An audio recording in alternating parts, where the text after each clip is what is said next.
Assalamualaikum warahmatullahi wabarakatuh. Perkenalkan, nama saya Muhammad Refi Silaban dari Prodi PMK, asal daerah Kota Pangkal Bandan, Kabupaten Langkat. Di sini saya akan mempresentasikan hasil kerja saya yang berjudul Keimanan dan Ketakwaan kepada Tuhan Yang Maha Esa. Pembahasan 1. Pengertian iman.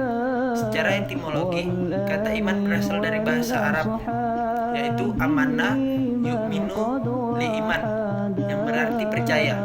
Secara terminologi atau istilahnya, iman adalah membenarkan dengan hati atau tasdik biqalb, menyatakan dengan lisan atau ikrar bilisan, dan membuktikan dengan perbuatan atau amal biarkan terhadap kebenaran atau keyakinan tertentu.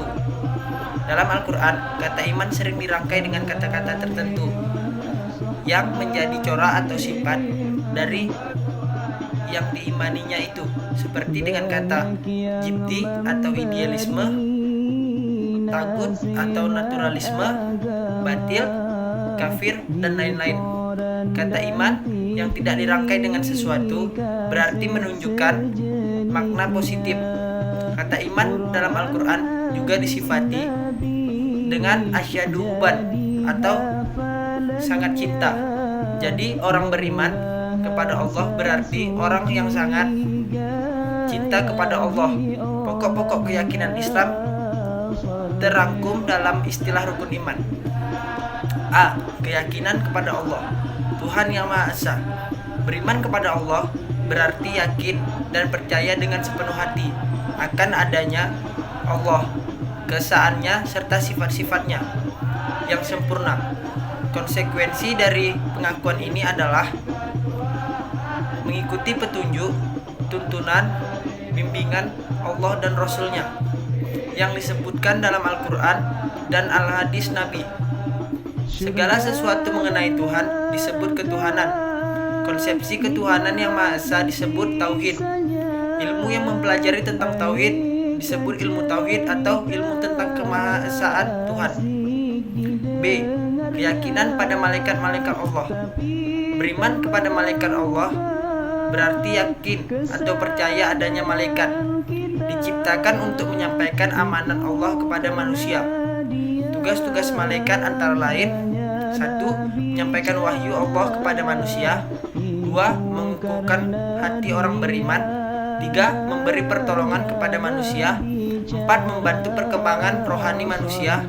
5. Mendorong manusia untuk berbuat baik. 6. Mencatat perbuatan manusia. 7. Melaksanakan hukum Allah. Selain para malaikat, ada makhluk gaib lain ciptaan Allah. Yang dimaksud adalah syaitan. Syaitan diciptakan dari api. Malaikat mendorong manusia untuk kebaikan, sedangkan setan adalah menyesatkan manusia.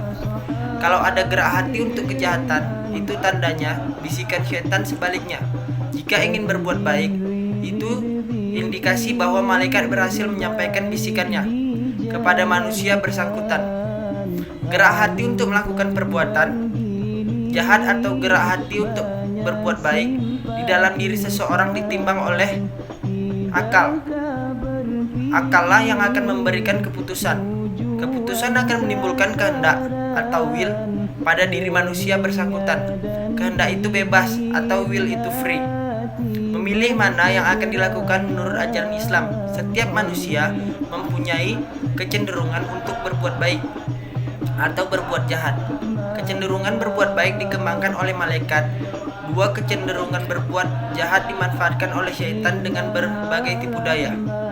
C. Keyakinan pada kitab-kitab Allah. Kitab suci memuat wahyu Allah. Perkataan kitab yang berasal dari kata kerja, kataba. Artinya, ia telah menulis, memuat wahyu Allah. Perkataan wahyu berasal dari bahasa Arab. Al-wahyu bermakna suara, bisikan, isyarat, tulisan, dan kitab. Dalam pengertian, wahyu adalah firman Allah yang disampaikan malaikat Jibril kepada Rasul-Nya, atau orang yang dipilih untuk diteruskan kepada manusia guna dijadikan pegangan hidup. Al-Quran menyebut beberapa kitab suci, misalnya 1. Zabur diturunkan kepada Nabi Daud. 2. Taurat diturunkan kepada Nabi Musa. 3. Injil diturunkan kepada Nabi Isa alaihissalam. 4. Al-Quran diturunkan kepada Nabi Muhammad SAW. D. Keyakinan pada Nabi dan Rasul Allah. Di dalam Al-Quran disebut ada 25 Rasul yang berkewajiban menyampaikan wahyu yang diterimanya kepada manusia dan menunjukkan cara-cara pelaksanaannya dalam kehidupan manusia sehari-hari. Setelah sekian banyak Rasul yang diutus oleh Allah, Allah mengurus Nabi Muhammad sebagai Nabi dan Rasul penutup atau terakhir, dan untuk umat manusia dengan alasan 1. Para rasul sebelum Muhammad hanya terbatas untuk bangsanya, kaumnya, atau daerah tertentu saja. 2. Ajaran rasul terdahulu telah banyak yang dihilangkan oleh para pemuka agama bersangkutan dan tidak lengkap lagi. 3. Ajaran para rasul terdahulu bersifat lokal, sementara dan belum menyentuh seluruh aspek kehidupan manusia. Jadi perlu disempurnakan dengan ajaran yang universal, berlaku untuk seluruh dunia dan internal yang bersifat abadi. Firman Allah dalam Al-Quran, surat Al-Anbiya ayat 107. Dan tiadalah kami mengutus engkau Muhammad, melainkan untuk menjadi rahmat bagi seluruh Islam. Nabi Muhammad adalah Rasul penutup atau Hatimin Nabiin. Sejarah hidupnya dari awal hingga akhir jelas dan lengkap, terpelihara dari masa ke masa. Akhlaknya baik, terlukiskan dengan kata-kata. 1. Sidik atau benar. 2. Amanah, dapat dipercaya. 3. Tabligh atau menyampaikan. 4. Fatonah, cerdas. Karena akhlaknya yang mulia, suri tauladannya yang diberikannya dalam mengamalkan ajaran Islam jadi sumber nilai dan norma kedua sesudah wahyu. Keyakinan pada hari kiamat. Menurut para ilmuwan alam, suatu saat alam ini akan berakhir dan segala sesuatu tidak berjalan sebagaimana perputaran alam menurut ketentuan yang telah ditetapkan. Alam ini akan berputar pada kerusakan dan kehancuran secara pasti. Di antara dalil yang paling argumentatif bahwa hari akhir itu hanya Allah yang mengetahui adalah karena tak seorang pun mendahulunya membahas kerusakan alam dengan suatu gambaran sebagaimana agama-agama klasik yang juga tidak membahasnya, dan Allah menginformasikan tentang hari kiamat kepada para malaikatnya yang dekat dan tidak pula kepada nabi-nabinya. Hari kiamat dimulai dengan kerusakan alam ini. Setiap manusia yang hidup di alam ini akan mati dan bumi akan diganti bumi dan langit yang sekarang ini. Keyakinan pada qada dan qadar Allah. Allah yang meyakini qada dan qadar menurut Al-Quran. Qada berarti 1. Hukum pada surat An-Nisa ayat 65. 2. Perintah pada surat Al-Isra ayat 23. 3. Memberitakan pada surat Al-Isra ayat 4. Dan keempat menghendaki atau dalam surat Ali Imran ayat 47. 5. Menjadikan pada surat Fusilat ayat 12. Qadar dalam Al-Quran ialah suatu peraturan umum yang telah diciptakan Allah untuk menjadi dasar alam ini, di mana terdapat hubungan sebab dan akibat. Telah menjadi sunatullah yang abadi, di mana manusia juga terikat pada sunatullah itu. Firman Allah Subhanahu wa taala, sesungguhnya kami telah menjadikan segala sesuatu menurut qadar atau aturan. Quran surah Al-Qamar ayat 49. Allah telah menciptakan segala sesuatu, lalu Dia tentukan takdirnya atau ketentuannya pada surah Al-Furqan ayat 2. Oleh karena itu, iman kepada takdir memberikan arti di mana kita wajib mempercayai bahwa segala sesuatu yang terjadi di alam ini dalam kehidupan dan diri manusia adalah Menurut hukum, berdasarkan suatu undang-undang universal atau kepastian umum atau takdir, orang yang beriman kepada qada dan qadar akan memiliki ciri-ciri sebagai berikut. 1.